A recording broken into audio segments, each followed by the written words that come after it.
RPD news की team पहुंची जिला बांसवाड़ा पंचायत समिति सज्जनगढ़।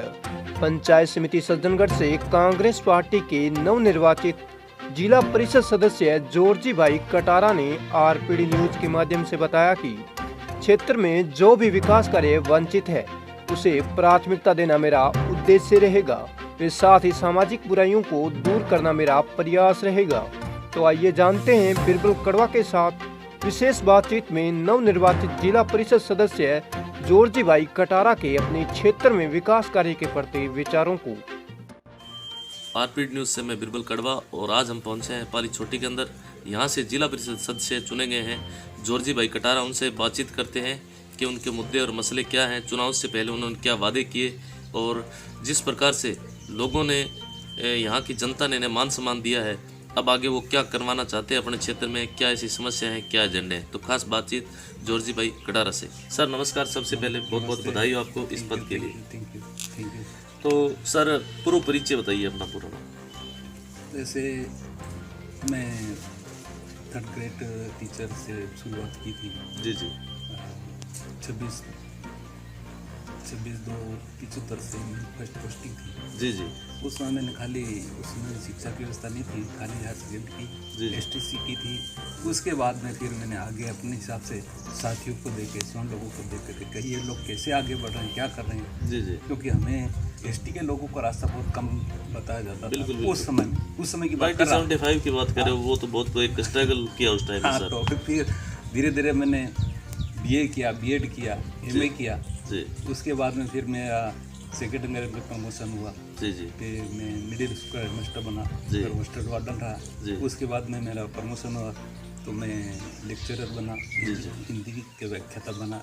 जी बांसवाड़ा के पास में नवागांव करके एक सीनियर सेकेंडरी स्कूल वहाँ की। उसके बाद में मैं कुशलगढ़ आया, वापस ट्रांसफ़र हुआ। जी और कुशलगढ़ से फिर मेरा प्रमोशन हुआ और मैं लोक शिक्षा अधिकारी कुशलगढ़ में जी उस पद से स्टार्ट हुआ। कुल मिला के हमेशा शिक्षा से जुड़ा हुआ रहा सर। हाँ जी। तो आप 1975 से रेगुलर शिक्षा से हमेशा जुड़े रहे, वर्तमान में आप राजनीति में देख क्या मानते हो, राजनीति को किस रूप में देखते हैं आप? देखो साहब, ऐसा है कि राजनीति को शिक्षा और राजनीति में बहुत फर्क है। जी शिक्षा और राजनीति बहुत फर्क है, लेकिन मैं रिटायरमेंट के बाद में मेरा यही मानस बना था जी कि मैं राजनीति में जाऊंगा जी और लोगों की सेवा करूंगा। मेरा और दूसरा कोई उद्देश्य नहीं था। और यहाँ के जो लोग हैं, हमारे ST के लोग हैं या कस्बों में रहते हैं स्वर्ण, वो भी पिछड़े हुए हैं। जी तो मेरा एक ही उद्देश्य था कि जाऊं, मैं इनको रास्ता बताऊं और वायदे मैंने ये कर दूंगा, वो कर दूंगा, ऐसा वायदे नहीं किया। मैंने इनको यही कहा था कि मैं विकास के कार्य के लिए हर टाइम हर वक्त संघर्ष करूंगा, कोशिश करूंगा और रूलिंग पार्टी से जो भी वित्तीय उपयोग हो सकता है वो करने की कोशिश करूंगा। ये मेरा एजेंडा था इसमें आने के लिए। जी तो कटारा जी, अब आगे मतलब कांग्रेस ने आपको टिकट दिया विश्वास करके और यहाँ की जनता ने मान सम्मान। कितनी पंचायतें आती हैं आपके अंडर में जिला परिषद के अंदर? जिला परिषद में मेरे 15 पंचायतें। जी 15 पंचायतें। लेकिन इन 15 पंचायतों को के अलावा जी मैंने मानस बनाया है कि विधानसभा क्षेत्र कुशलगढ़ जी के पूरे विकास की कोशिश करूँगा। कारण ये है कि कुशलगढ़ में जो 3 महिलाएं हमारी है जिला परिषद, वो थोड़ी पढ़ी लिखी नहीं है, बहुत कम पढ़ी लिखी। वहाँ क्योंकि मीटिंग में हमारा परिचय हुआ था, वहाँ तो वो कुछ नहीं, मेरे को कुशलगढ़ भी देखना है और सज्जनगढ़ भी देखना है। कुल मिला के विकास एजेंडा ये मानते हैं कि अब जिस प्रकार से यहाँ की जनता ने मान सम्मान दिया, विकास का एजेंडा लेके चल रहे हैं। मुख्य क्या समस्या अपने 17 पंचायतों की बात करें? भाई, एक तो फर्स्ट समस्या तो ये है सर कि यहाँ पे सूखा एरिया है। जी नॉन कमांड बेल्ट। दूसरी बात, हमारे नेता जरूर कोशिश कर रहे हैं कि माही का पानी यहाँ लाया जाए, लेकिन अभी तक उसमें सफलता नहीं मिली। तो मेरा भी इनसे यही कहना है, सबसे यही कहना है, सरकार से भी निवेदन करना है कि हमें कुशलगढ़ सज्जनगढ़ को माही का पानी दिया जाए सिंचित के रूप में, ताकि हमारा ये एरिया थोड़ा हरा भरा हो जाए, बिल्कुल किसानों को सिंचाई सुविधा का लाभ। हाँ उसका लाभ मिल जाए। दूसरी बात यहाँ पे एक फसल होती है जी जी तो हमारे बहुत सारे एसटी के भाई गुजरात चले जाते हैं, कहीं और जाते हैं। अगर ये सिंचाई का क्षेत्र हो जाए तो हमारे किसान भाइयों की जो समस्या है वो दूर हो जाएगी और पलायन जो कर रहे हैं लोग वो भी कम हो जाएगी। बिल्कुल पलायन भी रुकेगा और ये जो यहाँ के किसान हैं वो सक्षम होंगे। हाँ सक्षम होंगे सर। तो बाहर पलायन भी नहीं करना, एक पलायन रुकेगा सबसे बड़ी शिक्षा की ओर भी, क्योंकि आर्थिक रूप से सक्षम होने के बाद में सभी जो दिमाग के दरवाजे खुल जाते हैं, जहाँ तक हमारा मानना है। बिल्कुल बिल्कुल सही बात है।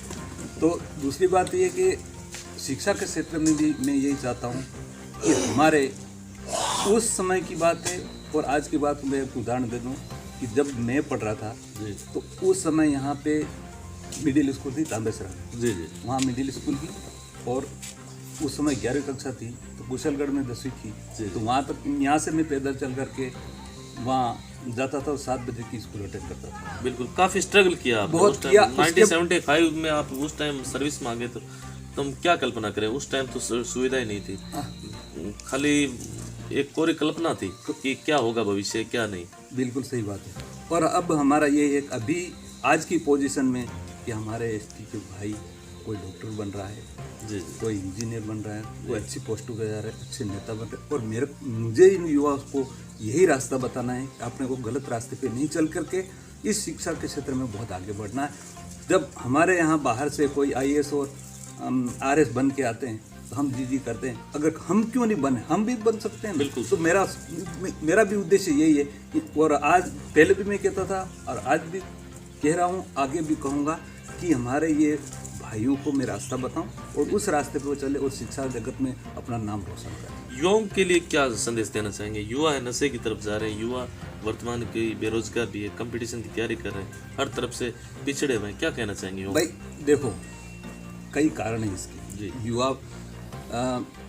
युवा नशे की ओर जा रहा है, युवा कहीं और जा रहा है, किसी और रास्ते पे जा रहा है। सबसे सही बात बड़ी मतलब ये कमी है कि इनको रोजगार नहीं मिल रहा। जी जी उनको अगर किसी लाइन में वो लग जाए तो दूसरी फितूर की जो बातें हैं उस वो दिमाग से निकल जाएगी और वो उस रास्ते पे वो चल रहे हैं। लेकिन अभी उनके पास में क्या करना या क्या नहीं करना ये खाली कल्पना है। उनके सामने कोई लक्ष्य नहीं है कि अभी हमारे सामने मेरे को ये करना है वो करना, क्योंकि बेरोजगार कई लड़कियों ने B.Ed कर रखी है, STC कर रखे हैं, MA कर रखी है, कई कंपटीशन एग्जाम दे रहे हैं, सब कुछ कर रहे हैं, लेकिन वो लग नहीं पा रहे हैं। तो मतलब ऐसा हो जाए कि उनको कहीं कहीं लाइन पे लग जाए तो ये सब लगते हैं जो है ना वो छूट सकती है। वर्तमान सरकार की बात करते हैं अपन, तो यहाँ जैसे देखा जाए तो प्रधान कांग्रेस से है, जो अपने रमीला जी खड़िया विधायक हैं वो भी कांग्रेस से इनका गठबंधन है और प्रमुख भी कांग्रेस से। क्या कहना चाहेंगे? सरकार की कड़ी से कड़ी जुड़ी हुई है, क्या आशा और विश्वास रखते हैं? बस सरकार की कड़ी देखो, यहाँ पंच से लेकर के पंच, सरपंच, प्रधान, जिला प्रमुख और MLA ये सब हमारे हैं।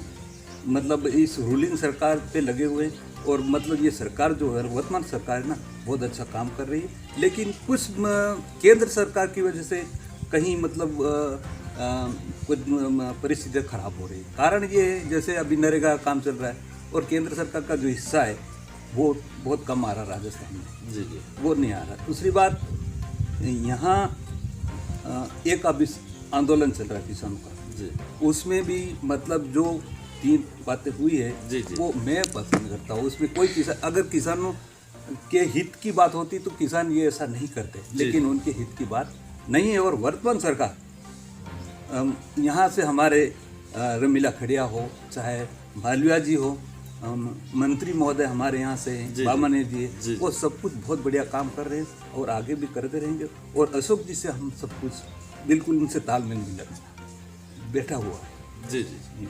इसके अलावा और क्या कहना चाहेंगे अपने क्षेत्र को लेके?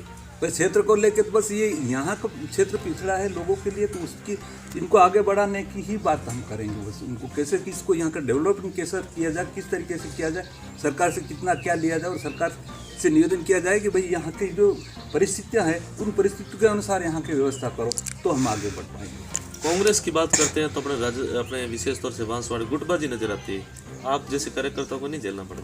भाई ऐसा है साहब, ऐसा मैं उस गुटबाजी में देखो कोई भी पार्टी होती, कुछ कुछ तो छोटे मोटे विचार नहीं मिलते, लेकिन पार्टी टूटती नहीं। यहाँ ये बहुत बड़ी पार्टी है। और गुटबाजी, खैर वो एक अलग बात है। ऐसा गुटबाजी यहाँ नहीं, गुटबाजी नहीं, खाली विचारों के थोड़ा तालमेल नहीं। तो आप जैसे आप बात कर रहे हैं और मुझे पसंद नहीं आई तो फिर मैं दूसरी बात करूँगा, है ना। तो ये मुद्दा हो जाता है कि गुटबाजी है, लेकिन यहाँ पे गुटबाजी नहीं है, बढ़िया मिल मिल के काम हो रहा है। वर्तमान में जिस प्रकार से भारतीय ट्राइबल पार्टी उभर के आ रही है, क्या मानते हो भविष्य? आप तो काफी अनुभव रखते हैं, जिस प्रकार से अर्थूना के अंदर प्रधान बना है, क्या आशा और विश्वास रखते हैं? देखो सर, भविष्य क्या है? भविष्य देखो, स्वतंत्र भारत है, कोई भी पार्टी बना सकता है, लेकिन यहाँ पे ये जो ट्राइबल पार्टी बनाई जा रही है, ये इसका भविष्य नहीं है।